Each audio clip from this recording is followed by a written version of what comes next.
Hello everyone, welcome to Srimeda. I hope you all written the exam very well, and today we are going to discuss the answers for our CA Foundation Law Jan 2026 paper. Okay, so questions and answers అనేది ఎలా రాయాలి, ఎలాంటి content రాయాలి, which is correct అనేది మనం ఈ వీడియోలో చూసుకోబోతున్నాం. And regarding the paper review, the paper was a moderate paper. Easy అని చెప్పలేమండి. It's a moderate paper. Why it's moderate means because the questions given in the exam is very easy. అంటే జనరల్గా మనం ఏదైతే ఇంపార్టెంట్ అని చదువుకుంటూ ఉంటామో class రూమ్స్లో, అండ్ ఏదైతే like we are more focus on the questions topics ఏదైతే ఉంటాయో వాటి నుంచే క్వశ్చన్స్లో ఎగ్జామ్లో క్వశ్చన్స్ అడిగారు. But the difference is the length of the question paper. Because ఆ చిన్న చిన్న టాపిక్స్ ఏదైతే మనం చదువుకుంటామో అది మనం జనరల్గా 5-6 మార్క్స్ చదువుకుంటాం, ఎగ్జామ్లో 2 మార్క్స్కి 3 మార్క్స్కి అడుగుతూ వెళ్ళారు. అంటే మార్క్స్ తగ్గించుకుంటూ వెళ్ళిపోయారు, కంటెంట్ ఎక్కువ అడిగేశారు, మార్క్స్ తగ్గించేశారు. దానివల్ల ఏంటంటే అంటే it will leads to some lengthy paper అవ్వడం వల్ల విత్ ఇన్ టైంలో కంప్లీట్ అవ్వడం it was somewhat difficult. That's why this is not an easy paper, it's a moderate paper. ఓకేనా? But given questions are easy questions and almost direct questions అంటే ఎక్కడో 1-2 క్వశ్చన్సే డిఫరెంట్గా ఉంటాయి. Remaining అన్నీ కూడా మనం క్లాస్ రూమ్స్లో డిస్కస్ చేసిన కాన్సెప్ట్సే, మనం చదువుకున్న క్వశ్చన్ బ్యాంక్, మన క్వశ్చన్ బ్యాంక్ ఏదైతే ఉందో మన క్వశ్చన్ బ్యాంక్లో material questions as it is similar క్వశ్చన్సే ఉన్నాయి. ఓకేనా? So will discuss each question by question చదువుకుంటూ ఆన్సర్స్ అనేది ఎక్స్ప్లెయిన్ చేద్దాం. Okay, yes. So shall we start? Perfect. See the first compulsory question given was, so this was given on the basis of the like same మనకి acceptance రిలేటెడ్గానే అండి. Offer acceptance మన section 9 చదువుకుంటాం కదా, same అదే rule ఇక్కడ చూడండి. Bright schools is a prestigious school in Delhi. The school invited online applications for eligible students of 100 seats of pre school classes. The school indicated in the application form that the list of provisionally selected students would be displayed on the school notice board and website on 15th April 2025 అని display చేస్తా అన్నారు. Those students who will pay the admission fees online and physically submit all the documents, ఇక్కడ ఏమన్నారు అంటే రెండు conditions కూడా ఉండాలి. Submit all the documents prescribed in the application by 18th April will be confirmed. అంటే 15th Aprilన ఎవరినైతే మనం like అప్లికేషన్స్లో select చేసామో వాళ్ళందరూ కూడా ఏం చేయాలంటే అండి 18th April లోపల ఫీజు ఆన్లైన్లో పే చేసి ఫిజికల్గా డాక్యుమెంట్స్ అని కూడా సబ్మిట్ చేయాలి. అంటే ఒక ఆఫర్ ఇచ్చారు. ఎలా ఇచ్చారు? Through some conditional offer. ఇది ఎలా ఉందండి? కొన్ని కండిషన్స్ ఇచ్చాం. Will be confirmed. Vishal's son Akash was provisionally selected. Vishal paid the fees online on the 16th April pay చేశారంటే ఆన్లైన్లో. కానీ ఏం ఫెయిల్ అయ్యారు? అతను డాక్యుమెంట్స్ సబ్మిట్ చేయడం ఫెయిల్ అయిపోయారు. 18th April లోపల ఫీజు పే చేసి డాక్యుమెంట్స్ కూడా సబ్మిట్ చేయమన్నాం కదా.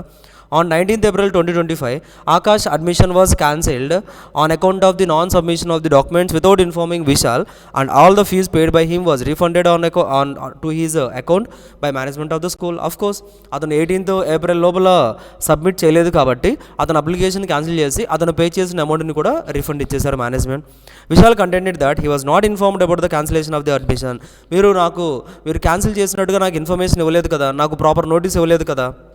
As he already paid the fee before time, Akash admission could not be cancelled by the school management. On the other hand, he could not be submit the documents as he was out of the town. అతను reasons ఏదో చెప్తున్నారండి, మనకు అవసరమా reasons?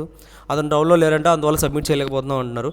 Analyse with reference to the provisions of the Indian contract act whether the schools action to cancel the admission of the Akash without communication was valid. అంటే ప్రాపర్గా communicate చేయకుండా cancel చేస్తారు కదా అతని అడ్మిషన్ని, అది వ్యాలిడ్ అడుగుతున్నారండి. As it is a valid one. ఎందుకు sir? C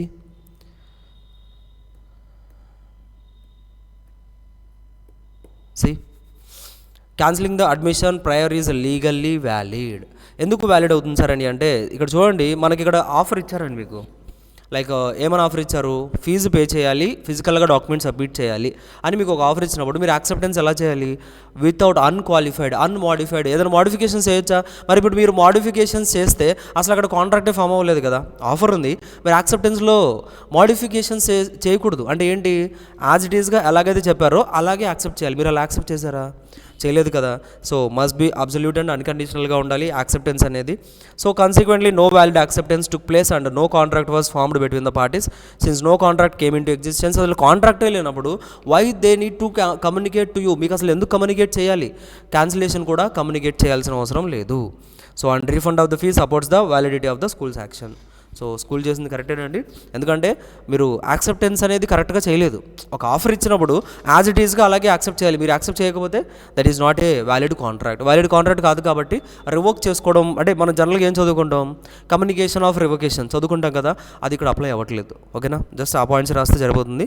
so చూడండి ఇక్కడ మనం ఆన్సర్ ఇచ్చేసాం. All the Vishal paid the fees within the time, fail to submit the documents within the stipulated period mean that the conditions of the offer were not fulfilled. Consequently no valid acceptance took place. No valid acceptance took place. That's it. That's why no contract కూడా లేదు. That's it అండి. అర్థమైందా? ఎన్ని marks అడిగారండి? So this question was given for 7 marks. So offer, acceptance రెండు definitions రాసి తర్వాత communication of acceptance ఎలా ఉండాలి, కొన్ని 3 ప్రొవిజన్స్ రాసి అనాలిసిస్ ఇవన్నీ రాసి ఇప్పుడు నేను చూపించిన కంక్లూజన్ కూడా రాశారంటే enough, you will get the best marks. ఓకేనా? So will check with the next question 1B.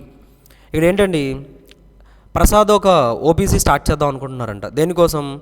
ఒక న్యూ స్టార్టప్ ఏదో స్టార్ట్ చేస్తున్నారు, దానికోసం ఒక ఓపీసీ స్టార్ట్ చేశారు. దానికోసం 50 lakhs బారో చేశారంటండి long term funds, and 25 lakhs to meet its working capital requirements. So long term fund requirement కోసం 50 lakhs, 25 lakhs ఏమో వర్కింగ్ క్యాపిటల్ రిక్వైర్మెంట్స్ కోసం బారో చేశారంటే ఎక్కడి నుంచి? ఒక నాన్ బ్యాంకింగ్ ఫినాన్షియల్ కంపెనీ నుంచి. But running hardships and new project, కొత్త project వల్ల లేదా కొన్ని ఇబ్బందుల వల్ల ఏం జరిగిందండి అంటే, so assets of the company were insufficient to pay the outstanding debts. ఆ డెట్స్ ఏదైతే ఉన్నాయో అవి పే చేయలేకపోతున్నారంటే ఇప్పుడు మన ఓపీసీ. సో కంపెనీస్ యాక్ట్ని బేస్ చేసుకొని decide whether Prasad would be liable to pay the outstanding debts of the NBFC in the following circumstances. Prasad అంటే ఎవరండి? ఇండివిజువల్. ఓపీసీ స్టార్ట్ చేసిన ఒక ఇండివిజువల్ పర్సన్ ఎవరైతే ఉన్నారో అతను లయబుల్ అవుతారా? ఎందుకంటే ఓపీసీ పే చేయలేకపోతుంది, ఓపీసీ యొక్క అసెట్స్ సరిపోవట్లేదు. మరి ప్రసాద్ పర్సనల్గా లయబుల్ అవుతారా? ఎప్పుడు? processed NBFC processed against the personal assets of the Prasad only on the ground that he is only the shareholder and hence liable for its debts. అతను ఒక్కటే కదా ఓబీసీలో share holder, మరి అతనే పే చేయాలి అని ఎన్బిఎఫ్సి లైబుల్ అవ్వాలి అని చెప్తుందండి. ఇలాంటి సిచ్యువేషన్లో ప్రసాద్ లైబుల్ అవ్వాలా అంటే ప్రసాద్ లైబుల్ అవ్వాల్సిన అవసరం లేదు. Because Prasad is going to get the separate legal entity. Company వేరు, మెంబర్ వేరు, చదువుకున్నాం కదండి మనం. మరి అలాంటప్పుడు ప్రసాద్ ఎందుకు లైబుల్ అవ్వాలి? He will not be liable. కానీ proves that 1% company was formed for fraud and cheating అయితే లిఫ్టింగ్ ఆఫ్ కార్పొరేట్ వీల్ చదువుకున్నాం మనం. కార్పొరేట్ వీల్ లిఫ్ట్ అవుతుంది, సాల్మాన్ వర్సెస్ సాల్మాన్ కేసు చదువుకున్నాం. సో ఇవన్నీ ఈ సిచ్యువేషన్స్ అని రాశారంటే ఎనఫ్. సో వితౌట్ ఫ్రాడ్, అసలు ఫ్రాడే లేనప్పుడు Prasad is not personally liable. అసలు పర్సనల్గా ఎందుకు లయబుల్ అవ్వాలి? ఎందుకండి? So it's separate legal entity. 1% company అయినా, ఒక పర్సనే ఉన్నా, it's a company registered company. So that's why it's a separate legal entity. And liabilities are distinct from the sole మెంబర్కి కంపెనీ యొక్క లయబిలిటీస్కి సంబంధం ఉండదు. That's why he will not be personally liable. కానీ సెకండ్ కేసులో అయితే ఫ్రాడ్ కానీ cheating కానీ చేశారండి, 447. సో ఫ్రాడ్ అప్లై అవుతుంది. So the corporate veil can be lifted. Corporate veil remove చేసి ప్రసాద్ని పర్సనల్గా లైబుల్ చేయాల్సిందే in the case of fraud. So OBC and as the production of separate legal entity will not be apply in case of misuse of the corporate firm. అంతే కదా, that's it. So 7 marks. So each one 3.35 marks వేసుకున్నా కానీ so relevant provisions కనుక రాసుకుంటూ వెళ్ళారంటే కంపల్సరీగా best question అండి. Nothing like మనం రెగ్యులర్గా చదువుకునే క్వశ్చన్స్ అండ్ ఈజీగా ఐడెంటిఫై చేయొచ్చు. అంటే మీరు ఏదో టఫ్గా ఫీల్ అవ్వాల్సిన అవసరం లేదు, easily identifiable question. Okay, next question 1C. Explain with reference to the provisions of the Indian partnership act 1932. Indian partnership యాక్ట్లో రిలేటెడ్గా చెప్తున్నారు. Whether partner can be introduce చేయొచ్చా? ఎస్. కానీ without the consent of the other partners యొక్క ప్రమేయం లేకుండా, other partners యొక్క consent లేకుండా ఒక పార్ట్నర్ని జాయిన్ చేయొచ్చా? If yes, describe the procedure. Yes చెప్తున్నారా? ప్రొసీజర్ ఏంటో చెప్పండి. నో చెప్తున్నారా? What manner if no, in what manner a partner can transfer his share in the partnership. ఒకవేళ కాదు అనుకుంటే if no, in what manner a partner can transfer his share in the partnership. ఒక partnership ఫామ్లో అతనికి ఉన్న షేర్ని అతను వేరే వాళ్ళకి ట్రాన్స్ఫర్ చేయాలంటే ఎలా ట్రాన్స్ఫర్ చేస్తారు? జనరల్గా ఇంట్రడక్షన్ చేయాలంటే ఏంటండి, కంపల్సరీగా అందరూ పార్ట్నర్స్ యొక్క కన్సెంట్ తీసుకోవాలి. It's general requirement. Introduced without the consent of all the, but కాకపోతే ఎక్సెప్షన్ ఏంటి, పార్ట్నర్షిప్ అగ్రిమెంట్లో క్లియర్గా రాసుకున్నాము. అంటే ఏంటి, సో న్యూ పార్ట్నర్ ఇలా జాయిన్ అవ్వచ్చు without consent of all the partners అని మీరు స్పెసిఫిక్గా రాసుకుంటే you can follow that. So అదే పార్ట్నర్ ట్రాన్స్ఫర్ చేయాలంటే ఎలాగండి, అసైన్మెంట్లో చేయొచ్చు, ఛార్జ్, మోర్టగేజ్ ఇలాంటి కేసెస్లో అతనికి ఉన్న షేర్ని ట్రాన్స్ఫర్ చేయొచ్చు. కానీ ట్రాన్స్ఫర్కి ఎలాంటి రైట్స్ రావు. సో బిజినెస్ కంటిన్యూ అంటే ఫామ్ కంటిన్యూ అయ్యేటప్పుడు ఓన్లీ ప్రాఫిట్ షేరింగ్ మాత్రమే వస్తుంది.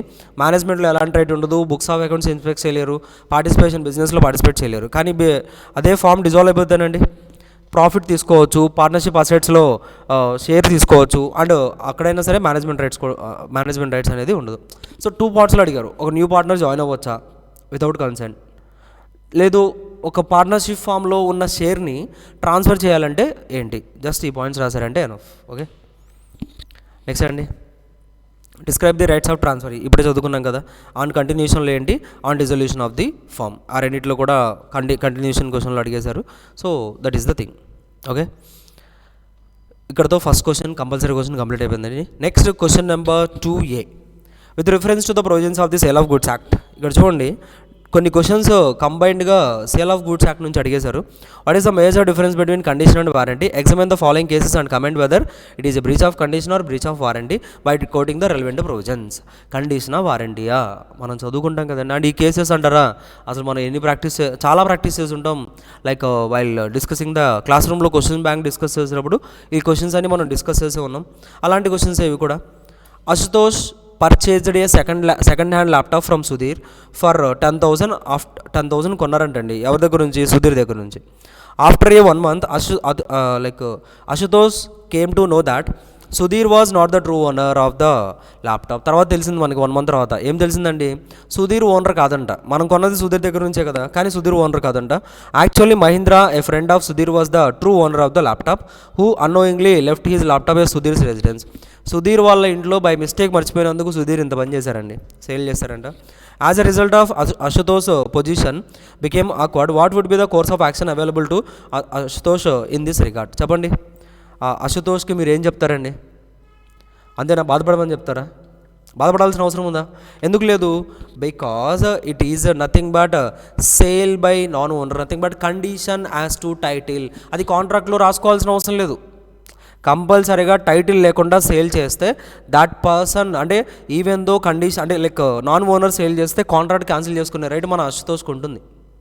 అదవుతుందా? Because it is a sale by non owner, nothing but మనం చదువుకుంటాం కదా కండిషన్స్లో ఏమని చదువుకుంటామండి, condition as to title. Remedy ఏంటి, buyer must return the goods, true ఓనర్కి రిటర్న్ చేసేయండి, అండ్ అమౌంట్ మొత్తం కూడా మీరు సుధీర్ దగ్గర నుంచి కలెక్ట్ చేయండి. Okay, that's it. Next case ఏంటండి, Anita ordered to purchase an Italian couch from a prominent e-commerce platform. When the order was delivered, it was found that the couch was not Italian as narrated on the e-commerce platform. What would be the course of action available to Anita in this regard?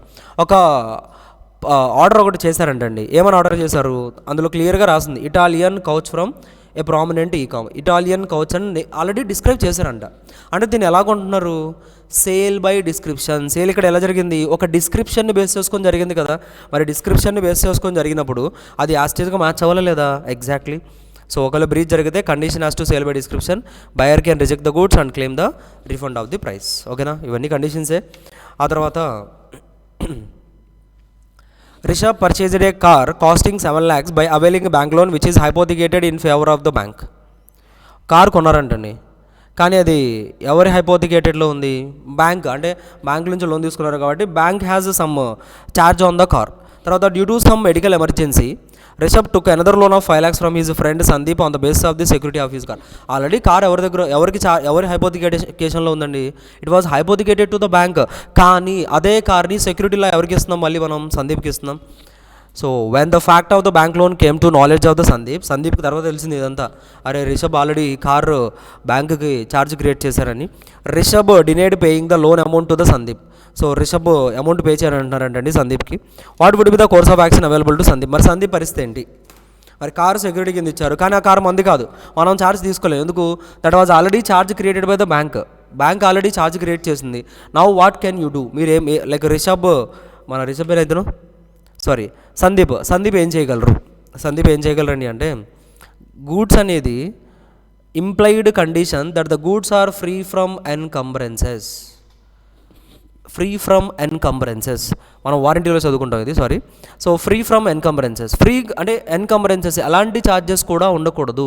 అలా ఏదైనా charges కనుక create అయితే so మీరు కాంట్రాక్ట్ని cancel చేసుకొని you can claim the refund మొత్తం కూడా claim చేసుకునే రైట్ మీకు ఉందండి. ఎందుకంటే అంటే he was already charged somethings, అంటే కొన్ని ఛార్జెస్ ఆల్రెడీ క్రియేట్ చేసి ఉంచారు.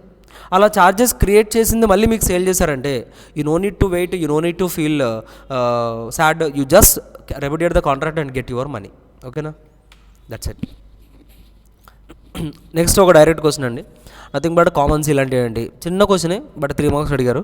What you mean by common seal? Is it necessary for company? నెససరీయా ఒకప్పుడు, బట్ ఆఫ్టర్ కంపెనీస్ యాక్ట్ 2013 ఏదైతే వచ్చిందో అప్పటి నుంచి మనకి నెసరీ కాదు, ఇట్స్ అన్ ఆప్షనల్. మీ కంపెనీ సీల్ ఉంటే యూస్ చేయండి, లేకపోతే యూస్ చేయాల్సిన అవసరం లేదు. Discuss as per the provisions of the companies act 2013. See, చిన్న క్వశ్చనే, nothing important, direct question. So a common seal is an official seal representing, రాయగలిగితే జస్ట్ ఒక బేసిక్ మీనింగ్ రాయండి. Use of common seal is not mandatory for companies amendment యాక్ట్లో కూడా మనకి ఇచ్చారండి. Execution of document where common seal wear a company has a common seal ఉంటే use చేయాలి. may executed by affixing the common seal. Where it does not have a common seal, documents may executed by 2 directors, 1 director. The separate concept రాయగలిగితే రాయండి, otherwise just not required common seal ఉంటే use చేయండి, లేకపోతే లేదు. ఈ 3 lines రాసినా చాలు, you will get the marks. ఓకేనా, సింపుల్ క్వశ్చన్. నెక్స్ట్ క్వశ్చన్ చూడండి, where the phrases company limited by share and company limited by guarantee are సేమా? లిమిటెడ్ బై షేర్ వేరు, లిమిటెడ్ బై గ్యారంటీ వేరు. If not explain any 4 differences between these two according to the provisions of the Companies Act. Differences అడుగుతున్నారండి.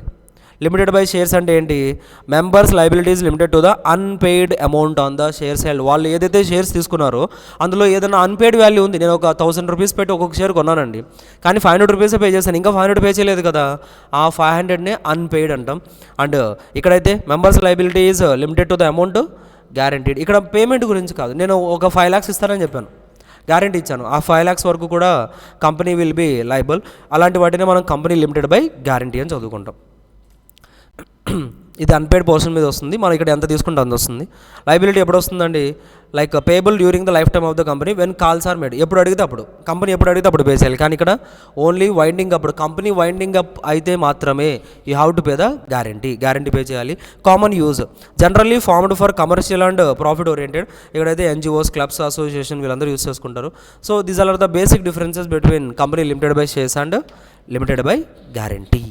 Clear? అదవుతుంది కదా, check చేసుకోండి. Like similar answers కనిపిస్తే మీకు enough. కొంచెం ప్రొవిజన్కి తగ్గట్టుగా రాశారంటే మీరు ఆల్మోస్ట్ ఒక 70 మార్క్స్ 70% to 80% మార్క్స్ మీరు వేసుకొని మీరు క్యాలిక్యులేట్ చేసుకోవచ్చు అండి. ఓకే,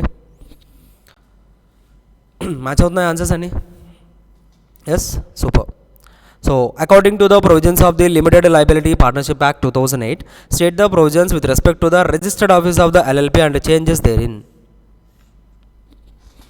క్లాస్ రూమ్లో ఎలా డిస్కషన్ చేసామో గుర్తుందా మీకు? ఇది హెవీ డిస్కషన్ చేసాం దీని related. What would be the consequences if these provisions are contravened? So LLP రిలేటెడ్గా respect to registered office of LLP రిలేటెడ్గా థింగ్స్ ఏంటి, దాంట్లో చేంజ్ ఏదైనా చేయాలనుకుంటే ఏంటి, ఒకవేళ ఆ రూల్స్ కాంట్రవెన్ అయితే పెనాల్టీస్ ఏంటి. సో రిజిస్టర్డ్ ఆఫీస్ అనేది జనరల్గా వేర్ ఆల్ కమ్యూనికేషన్స్, అన్ని కమ్యూనికేషన్స్ అక్కడే అవుతాయండి. That is the registered office. Nothing but statutory notice can be addressed and received. ఎక్కడైతే మనం ఒక కంపెనీకి, ఒక LLPకి నోటీస్ ఇవ్వడం కానీ వాళ్ళు ఏదైనా నోటీసెస్ పంపించాలన్నా ఒక ప్లేస్ అనేది, రిజిస్టర్డ్ ప్లేస్ అనేది కంపల్సరీగా ఉండాలి.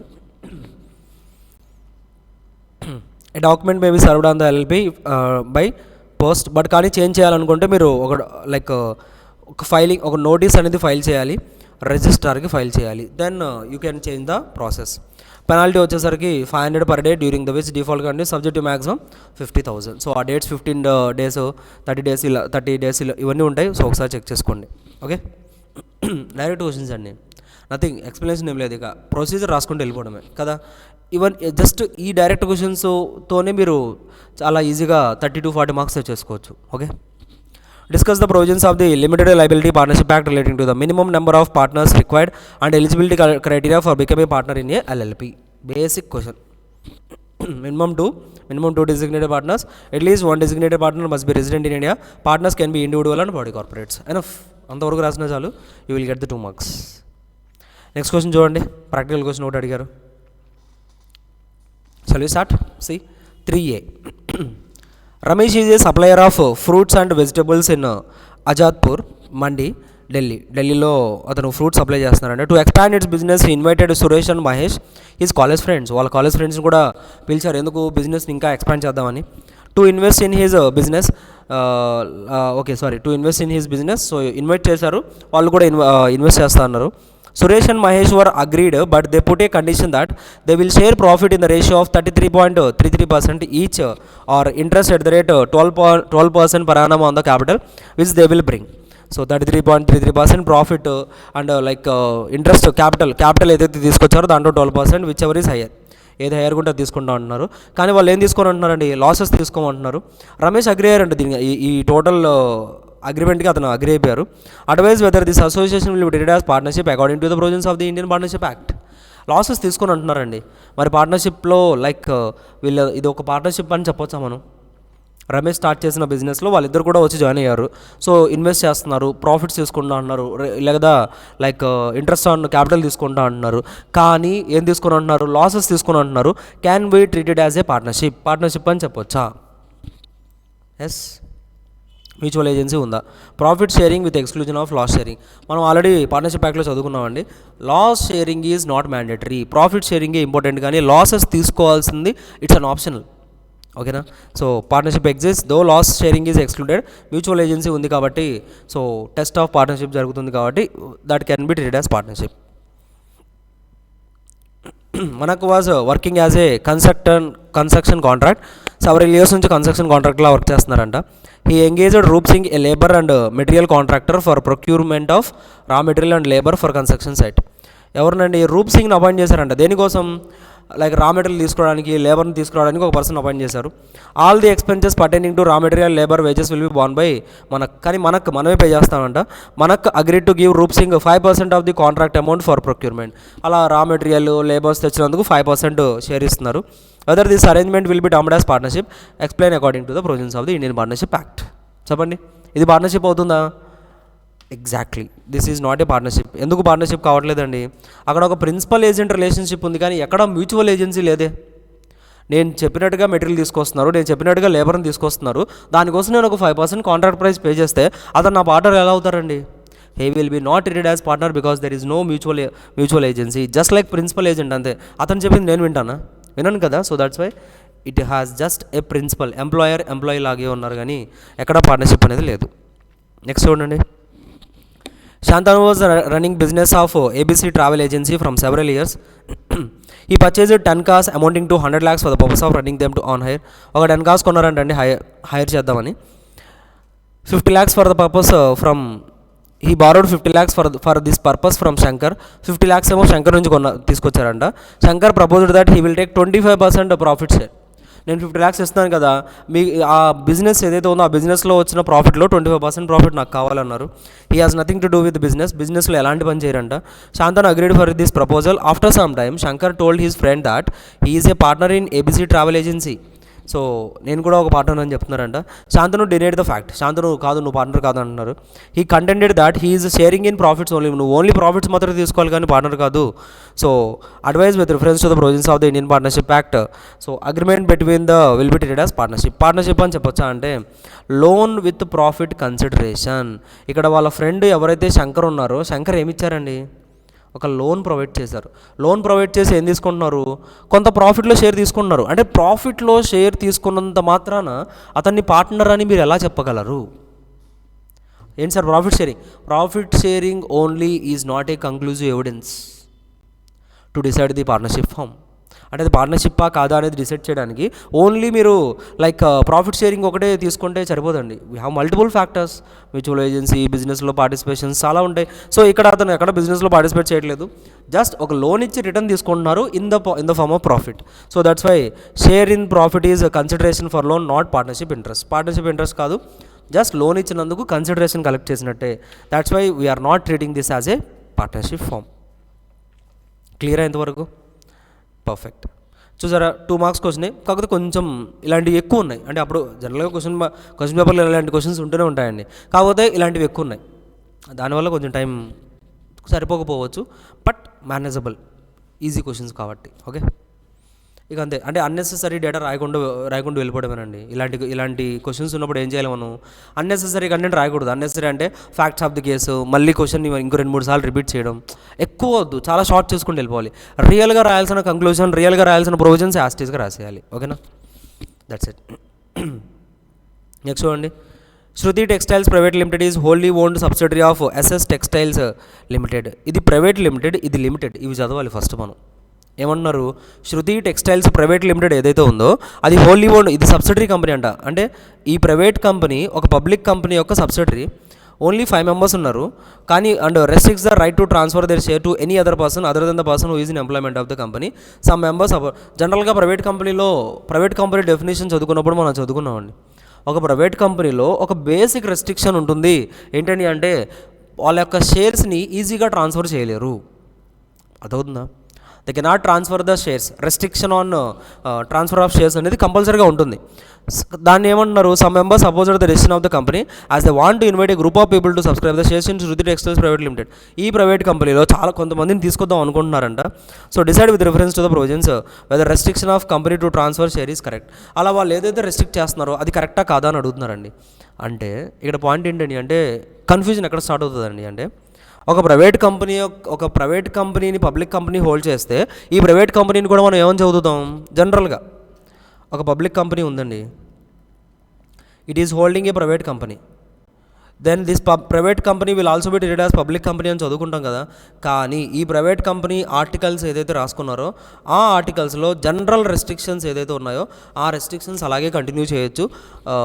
పబ్లిక్ కంపెనీకి ఇచ్చిన ఫ్రీనెస్ అనేది ఆ ప్రైవేట్ కంపెనీకి ఉండాల్సిన అవసరం లేదు.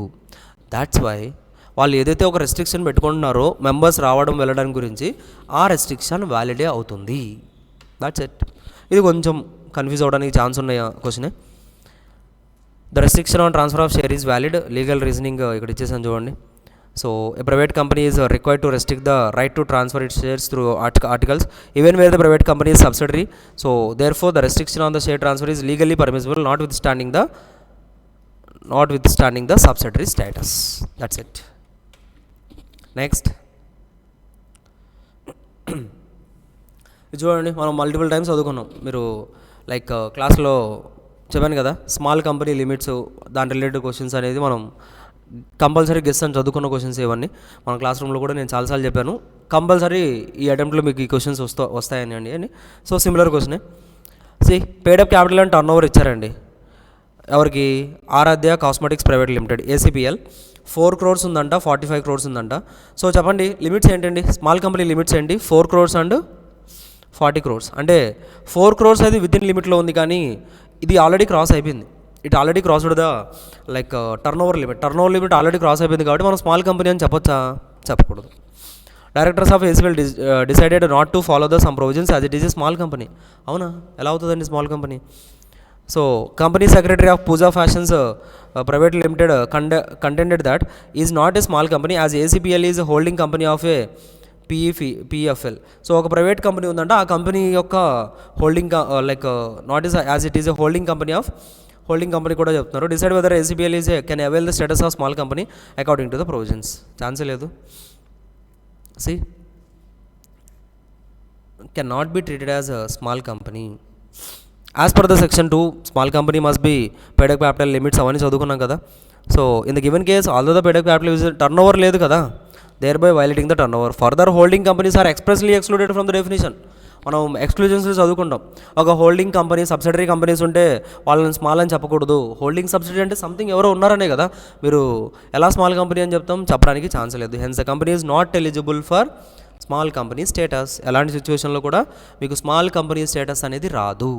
Okay, perfect. నెక్స్ట్ చూడండి. The paid up share capital of the Abhinav natural gases limited is 140 crores. The holding of central government and Maharashtra government are 40 plus 40.10 crores and 30.20 crores. ఎంత వస్తుందండి అప్పుడు? 70.30 crores కదా. In one tender relating to the natural gases, director of ANGL quoted it's a government company. Government company అని చెప్పారంటండి. చెప్పండి, government company కాదా? Government company అవ్వాలంటే ఎంత percentage ఉండాలి? Minimum at least 51% paid up capital will be held by central government, state government are one or more central and state governments కదా. మరి ఇక్కడ ఉందా సార్ అంటే 70 పాయింట్ ఎంత వచ్చిందండి మనకి 70.3 వచ్చింది. 70.3 అంటే అప్రాక్సిమేట్లీ 50.14 వస్తుంది, కానీ 51 రాలేదే. మరి 51 రాకపోతే మనం గవర్నమెంట్ కంపెనీ అని ఎలా చెప్తామండి? That's it is not a government company. So definition, okay, definition రాయండి, కొంచెం డెఫినేషన్, కంక్లూజన్ ఎనఫ్. మరి హెవీగా రాసుకుంటే వెళ్ళాల్సిన అవసరం లేదు చిన్న చిన్న క్వశ్చన్స్కి.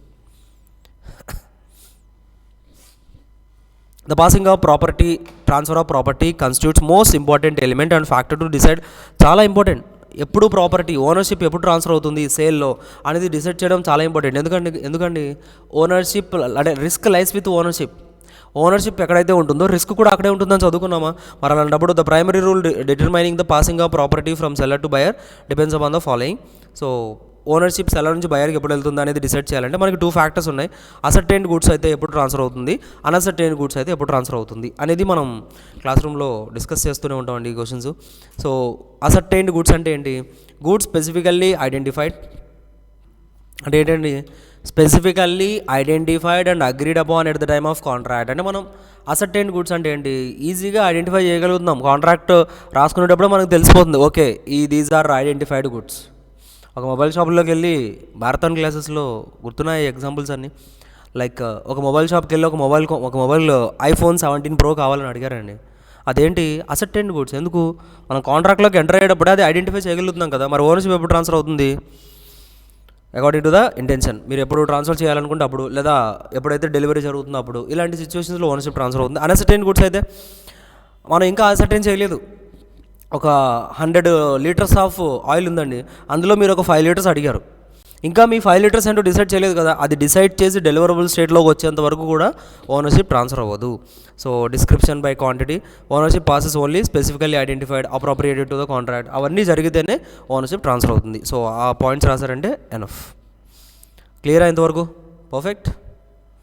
నెక్స్ట్ క్వశ్చన్ చూడండి. Viveka borrowed 4,75,000 from her relative Madan on 5th April 2020 on interest 1% ఇంట్రెస్ట్కి బారో చేశారంటండి. 5 years for running her cosmetic store. 5 yearsకి లోన్ తీసుకున్నారంట. She was paying continuously instalments and interest every month pay చేస్తున్నారు. సడన్గా introduction of nature care products, her products become absolute. Nature ఇప్పుడు మనకు వస్తున్నాయి కదా కొత్తగా ఆర్గానిక్ అని, అలా ఆర్గానిక్ ఐటమ్స్ ఏదో రావడం వల్ల తన బిజినెస్ పడిపోయిందంట. As a result she was unable to pay the monthly instalments and interest from May 2021 onwards. Pay చేయలేకపోతున్నారంటండి monthly interest. The date got time barred by limitation. కానీ ఏం జరిగింది? తనలో పే చేయలేక ఒక టైంకి ఏమైందండి అంటే 5 years కదా, జనరల్గా లిమిటేషన్ యాక్ట్లో మనకి ఎలా ఉంటుంది 3 years కాబట్టి, సో టైం బార్డ్ అయిపోయిందంట. However on account of the continuous persuasions of her relatives Viveka promised in writing to pay the outstanding amount shortly within few months. కానీ వాళ్ళ రిలేటివ్స్ వాళ్ళు చెప్పడం వల్ల తను ఏం చేశారు? అవుట్ స్టాండింగ్ అమౌంట్ ఏదైతే ఉందో అది నేను పే చేస్తానని చెప్పేశారంట. Whether Madan can legally recover the debts from Bhuvika when the loan has already been time barred. So already time barred అయిపోయింది కదా, ఇప్పుడు మదన్ రికవర్ చేయొచ్చా అంటే ఎస్, రికవర్ చేయొచ్చు. ఎందుకు రికవర్ చేయొచ్చు సార్? ఆల్రెడీ టైం బార్డ్ అయిపోయింది కదా. ఒక టైం బార్డ్ డేట్ మనం నో కన్సిడరేషన్లో చదువుకుంటాం. నో కన్సిడరేషన్, నో కాంట్రాక్ట్స్లో కూడా ఎక్సెప్షన్స్లో చదువుకున్నామండి. ఏంటి ఒక time barred date time barred అయిపోయినప్పుడు, ఈవెన్ దో టైం బార్డ్ అయినా ఇప్పుడు మీరు ప్రామిస్ చేశారు కదా పే చేస్తానని, then it's a valid contract even though no consideration. అంటే ఇప్పుడు కన్సిడరేషన్ ఉండాల్సిన అవసరం లేదు, it will be a valid contract. See, even though Bhuvika's debt become time barred, her voluntary written promise to pay the outstanding amount constitutes a fresh consideration under section 25 of the Indian Contract Act. Madan can legally recover the debt based upon the renewed promise. So చెప్పిన ప్రామిస్ని base చేసుకొని amount recover చేసే right మదన్కు ఉంటుంది. Clear? Perfect కదా. Nice question. Next, Chhaya and Abir are very good friends. On Chhaya's birthday Abir gifted an iPhone worth 1.35 lakhs అంటండి. Festival, so 1.35 lakhsతో ఒక iPhone అనేది బర్త్డే గిఫ్ట్ ఇచ్చారంట. Whether this gift is valid as per the provisions of the Indian contract act. Gift ఇవ్వడం వ్యాలిడా కాదా Indian contract యాక్ట్ని base చేసుకొని? చెప్పండి. మిస్టేక్ చేస్తారు ఇక్కడ కూడా కొంతమంది, ఎమోషనల్ అయిపోతారు ఇక్కడ ఇలాంటి క్వశ్చన్స్కి. చెప్పండి, గిఫ్ట్ వ్యాలిడా ఇన్వాలిడ్ అండి? చెప్పండి. ఎందుకు అని అంటే ఇక్కడ పాయింట్ ఏంటని అంటే జనరల్గా no consideration no contract, simple rule. Consideration లేదా కాంట్రాక్ట్ కూడా లేదు, నో కన్సిడరేషన్ నో కాంట్రాక్ట్.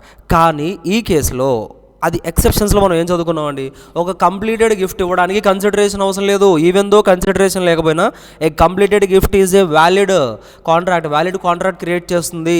ఇలాంటి సిచ్యువేషన్స్లో కన్సిడరేషన్ అవసరం లేదు అని ఎక్సెప్షన్స్ టు ద కన్సిడరేషన్. ఎగ్జాక్ట్గా డే బిఫోర్ ఎగ్జామ్ నేను మీకు చెప్పాను, ఈ ఎక్సెప్షన్స్ టు దిస్ రూల్ చదువుకొని వెళ్ళిపోండి. నో కన్సిడరేషన్ నో కాంట్రాక్ట్కి ఎక్సెప్షన్స్ చదువుకొని వెళ్ళిపోండి. గుర్తుందండి, యాస్టీస్ క్వశ్చన్. ఓకే, ఆన్సర్ చూద్దాం. The gift of iPhone by Abir to Chhaya is valid అంటండి. ఎందుకంటే voluntary gift without consideration is recognised. 725 ఎక్సెప్షన్స్లో ఆల్రెడీ ఉంది కదా, మరి గిఫ్ట్ ఇట్స్ వ్యాలిడ్ కాంట్రాక్ట్. అది ఏంటి సార్, కన్సిడరేషన్ లేదు కాంట్రాక్ట్ లేదు, ఇది అది అలా అవుతుందండి, మనం చదువుకుందే కదా ఎక్సెప్షన్స్. That's it. నెక్స్ట్ చూడండి. Amol promised to give a gold ring worth 1 lakh to her friend Chakori on her birthday.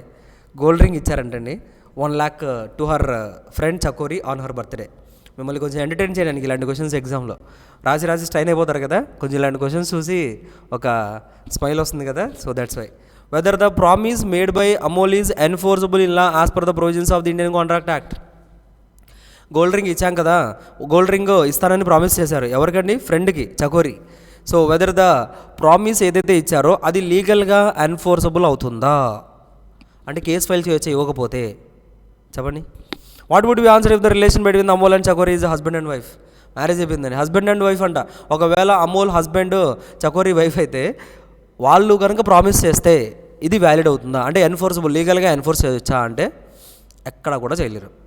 ఎందుకు చేయలేము సార్ అంటే ఫస్ట్ ఆఫ్ ఆల్ ఇక్కడ కన్సిడరేషన్ లేదు, ప్రామిస్ ఉంది, ఆఫర్ ఉంది, యాక్సెప్టెన్స్ ఉంది, కానీ కన్సిడరేషన్ లేదు. ఇక్కడ it's just social agreement, clear కట్గా కనిపిస్తుంది కదా. బాల్ఫర్ వర్సెస్ బాల్ఫర్ ఒక కేస్ స్టడీ గుర్తుందండి. బాల్ఫర్ తన మెయింటెనెన్స్ కోసం ఇస్తానని ప్రామిస్ చేసి వెళ్ళిపోయారు లండన్కి, ఇంక రాలేదు. మరి అక్కడ ఏం జరిగింది, same situation. So that's why Balfour versus బాల్ఫర్లో కూడా ఇదే జరిగింది. సోషల్ అగ్రిమెంట్ కాబట్టి లీగల్గా ఎన్ఫోర్స్ చేయలేరు. సో ఈ రెండు కేసెస్లో కూడా ఎన్ఫోర్స్ చేయలేరండి.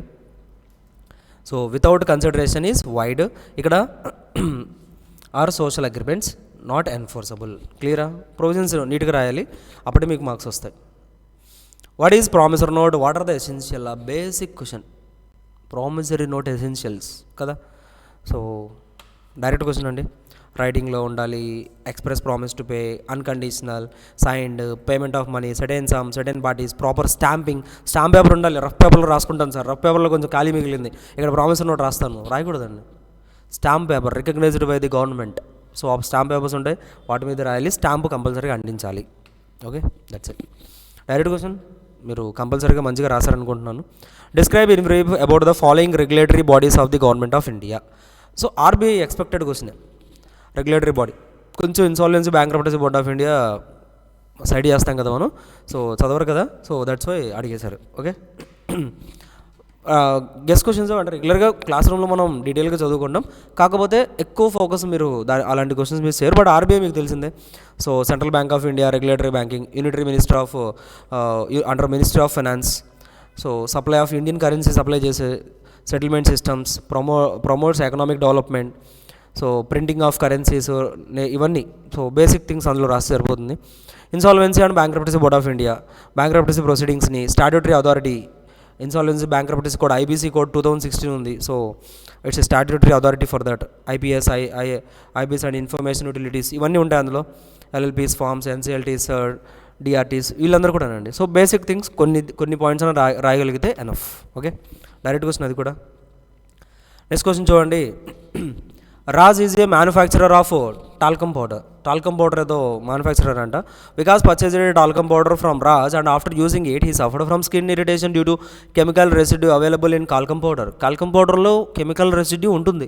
కెమికల్స్ మిక్స్ చేయకుండా వాళ్ళు మీకోసం ఓన్గా రెడీ చేస్తారా, కాదు కదా, కెమికల్ ఏదో యాడ్ చేశారంట, దానివల్ల ఏదో ఇరిటేషన్ వచ్చిందంట అతనికి. Vikas pleaded the Raj is responsible for his suffering. మీరే రెస్పాన్సిబుల్ అవ్వాలంటున్నారు. Raj denied his liability on the basis that he was in no way responsible for bad selection of the buyer. కానీ రాజు ఏమంటున్నారు, మీరు బ్యాడ్గా సెలెక్ట్ చేసుకున్న దానికి నేను లైబుల్ అవ్వను అంటున్నారు. అంటే ఏంటి, క్యావిట్ అంటారు. Let the buyer behaviour, buyer తెలుసుకోవాలి. ఎగ్జామిన్ అంటారు the provisions of the sale of goods act 1930 whether Raj would be held responsible, Raj liable అవుతారా. And second case, whether your answer would be different if Raj is only a trader of talcum powder of popular brand sold in a sealed container if it is sale by description. First కేసులో అయితే రాజు liable అవ్వాల్సిన అవసరం లేదండి. ఎందుకంటే నిజంగానే అందులో chemical ఉంటుందా ఇంకేమైనా ఉంటుందా అనేది చెక్ చేసుకొని మీకు సరిపోతుందా లేదా చెక్ చేసుకోవాల్సిన బాధ్యత బయ్యర్దే. కానీ సెకండ్ కేసులో మనం బ్రాండ్ని బేస్ చేసుకొని కొన్నప్పుడు, ఒక డిస్క్రిప్షన్ని బేస్ చేసుకొని కొన్నప్పుడు it must be match with the qualities match అవ్వాలి. అలా మ్యాచ్ అవ్వకపోతే మాత్రం then he will be liable. So that's why కాబట్టి అంటార్ ఎక్సెప్షన్స్లో మనం ఏమని చదువుకున్నామండి, fitness for purpose, sale by brand name second question. So sale by description ఇవన్నీ ఉన్నాయి మనకి, కానీ ఈ ఎక్సెప్షన్ లేదు కాబట్టి సెకండ్ క్వశ్చన్. ఈ ఎక్సెప్షన్స్ కొన్ని రాసేసి ఫస్ట్ దానికి ఆన్సర్ రాసేయండి, నో ఈ విల్ బి నాట్ లైబుల్ అని. ఈ క్వశ్చన్ మనకి సిమిలర్ క్వశ్చన్ అండి. ఎక్కడండి అంటే, ఒక మెడికల్ షాప్కి వెళ్ళి ఒక హాట్ వాటర్ బ్యాగ్ కొంటారు, అది తీసుకొచ్చిన తర్వాత బ్యాగ్ బ్లాస్ట్ అవుతుంది, హాట్ వాటర్ అంతా పడిపోతాయి. ఆ సిమిలర్ క్వశ్చన్ని మీరు ఒకసారి రిఫర్ చేసుకోండి, సిమిలర్ క్వశ్చన్ మ్యాచ్ చేసుకుంటూ ఆన్సర్ రాస్తే సరిపోతుంది. Okay. Describe any 4 mutual rights and liabilities of the partners in a partnership firm with reference to the provisions of the Indian partnership act.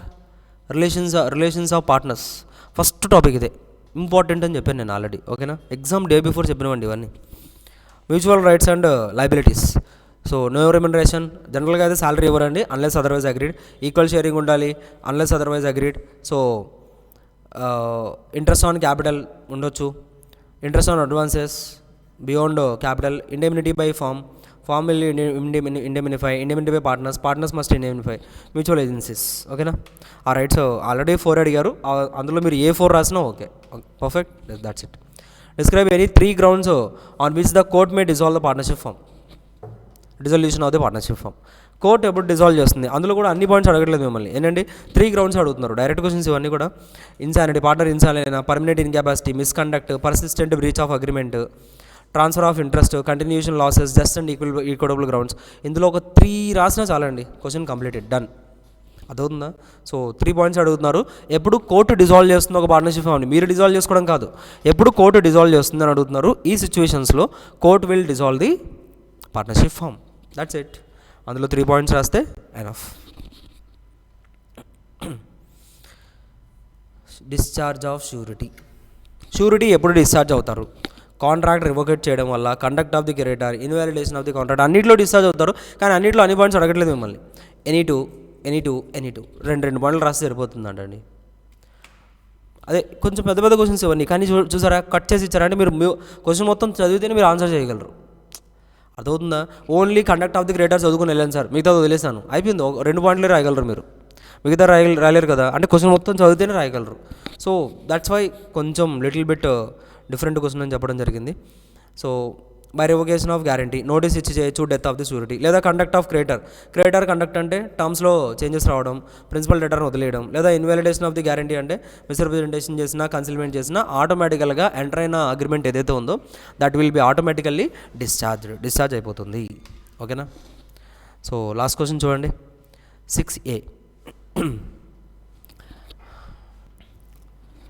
So Alok bat some goods from Manish on credit goods కొన్నారంట.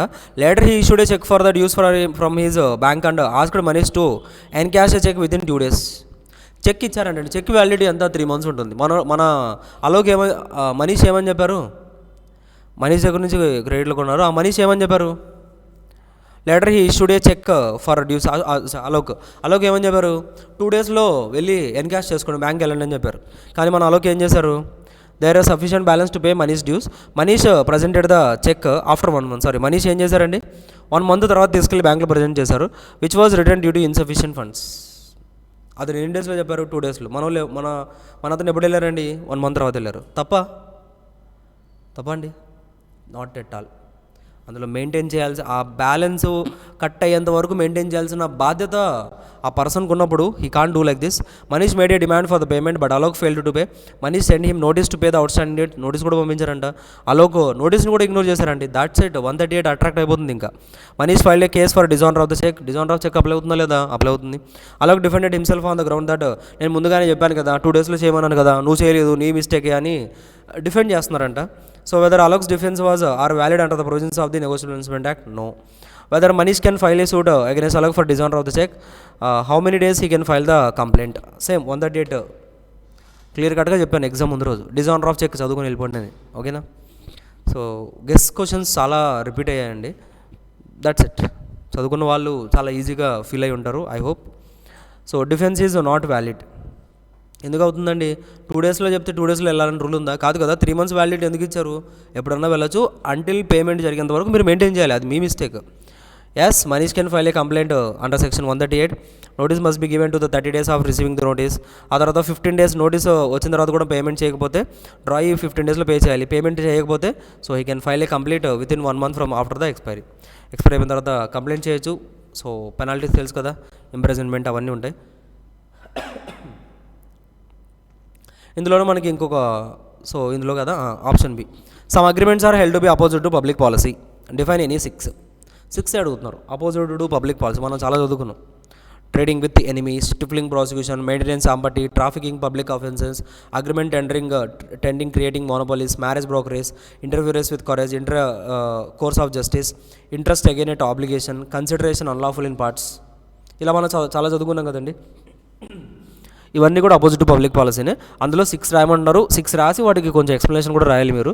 మన material direct questions అవన్నీ కూడా. So just go with the things. మీకు ఇక్కడ option కూడా ఇచ్చారు. Some objects same చాప్టర్లో పైన కింద క్వశ్చన్స్ అండి మెటీరియల్లో. అది లాఫుల్ ఆబ్జెక్ట్ కన్సిడరేషన్ పైన ఉంటుంది, ఇదేమో కింద ఉంటుంది, అంతే డిఫరెన్స్. అర్థమవుతుందా? Define any 6 references. సో 6 అడుగుతున్నారు. Forbidden by law, defeating the provisions, fraudulent, involves injury, immoral, opposite to public policy. ఇవన్నీ కూడా ఏంటండి? Unlawful consideration. So 6 with considerations are unlawful. Unlawful ఎప్పుడు అవుతుందని అడుగుతున్నారు, అవే రాసాం మనం. ఓకే. ఇంకా next one, what do you mean by suit for specific performance? State any 2 conditions when court allows this remedy according to the provisions of the sale of goods act. Specific performance ఎప్పుడు అడుగుతుందండి? ఎప్పుడైతే అది skill based ఉంటుందో. అదవుందా? Skill involve అయి ఉంటుంది, so కంపల్సరీగా వాళ్ళే చేయాలి అన్నప్పుడు కోర్టు జనరల్గా అగ్రీ అవుతుంది. సో ఓల్డ్ పెయింటింగ్ ఉంది, refuses to sell since the painting is unique and cannot be easily replaced. ఎలా రీప్లేస్ చేయగలరు? It involve some skill. So skills involve అవుతున్నాయి కాబట్టి అలాంటి సిచ్యువేషన్స్లో కంపల్సరీగా స్పెసిఫిక్ పర్ఫార్మెన్సే చేయాలి. సో కోర్టు ఇలాంటి సిచ్యువేషన్స్లో స్పెసిఫిక్ పర్ఫార్మెన్స్ ఆర్డర్ చేస్తుంది. What you mean by right of resale? State any 3 conditions where right of resale to goods given to the unpaid seller. ఎప్పుడు ఇస్తాం మనం రైట్ ఆఫ్ రీసేల్ అనేది? గూడ్స్ పెరిషబుల్ గూడ్స్లో ఉన్నాయా, ఇమీడియట్గా సేల్ చేసేయండి. ఆఫ్టర్ నోటీస్ ఇచ్చారా, సేల్ చేసేయండి, ఇంకా ఆలోచించాల్సిన అవసరం లేదు. After expiring lien or stoppage, lien స్టాపేజ్ని చేసాం కానీ యూజ్ లేదు, రీసేల్ చేసేయండి. Right is expressly reserved. కాంట్రాక్ట్లో ముందుగానే రాసుకున్నాం మనం. ఒకవేళ మీరు అమౌంట్ పే చేయకపోతే I'm going to sell these goods, of course resale చేసేయండి. Resale where property in the goods has not passed. ఇంకా పాస్ అవ్వలేదు, కాజ్ లీన్ అని చదువుకుంటాం మనం క్లాస్లో. ఈ సిచ్యువేషన్స్లో you can resale the goods. That's it అండి. These are the suggested answers for your Jan 2026 attempt paper, and hope you evaluated the best in best way. So జాగ్రత్తగా ఎవాల్యుయేషన్ చేసుకోండి. దాన్ని బేస్ చేసుకొని ఇక్కడ అల్టిమేట్లీ ఇక్కడ సజెస్ట్ ఆన్సర్ ఇవ్వాల్సిన purpose ఏంటండి అంటే, before institute releasing the answers, institute ఇవ్వక ముందుగానే మనం ఎందుకు ఇస్తున్నామని అంటే, అఫ్కోర్స్ యాస్టీస్గా ఇన్స్టిట్యూట్ ఆన్సర్స్ మ్యాచ్ అవ్వకపోవచ్చు, సమ్ వాట్ మనకి టెంటేటివ్ లైక్ ఆల్మోస్ట్ ఇవే ఆన్సర్స్, ఇక కరెక్ట్ ఆన్సర్స్. కాకపోతే ఎందుకు ఇస్తున్నాం సార్ అని అంటే, just to evaluate yourself in prior. ముందుగానే ఎవాల్యుయేట్ చేసుకోండి. We're doing the professional courses, you have to be proactive ఉండాలి, ముందుగానే ఆలోచించాలి. ఏంటి నెక్స్ట్ లెవెల్ ఏంటి అనేది ముందుగానే డిసైడ్ చేసుకుంటే you will get some time. Okay, next ఏం చేయాలి, ఏదైనా కావచ్చు. Your confident that you will qualify. Next process ఏంటి, నెక్స్ట్ ఇంకేదైనా గ్రూప్ ఉందా, లేదా like directly you want to plan for articleship, anything, just plan for the future. కొంచెం ముందుగానే ప్రొయాక్టివ్గా ఉండడం వల్ల ఏంటంటే మనం ఎక్కువగా ఎఫెక్ట్ అవ్వం. ఓకేనా? That's why just do the self evaluation is the best evaluation. మిమ్మల్ని మీరు ఎవాల్యుయేట్ చేసుకోండి, మిమ్మల్ని మీరు కరెక్ట్ చేసుకోండి. ఏదైనా చేంజెస్ కానీ ఏదైనా థింగ్స్ ఉంటే so let's decide the things. And that's it all about this video. And thanks everyone. Bye.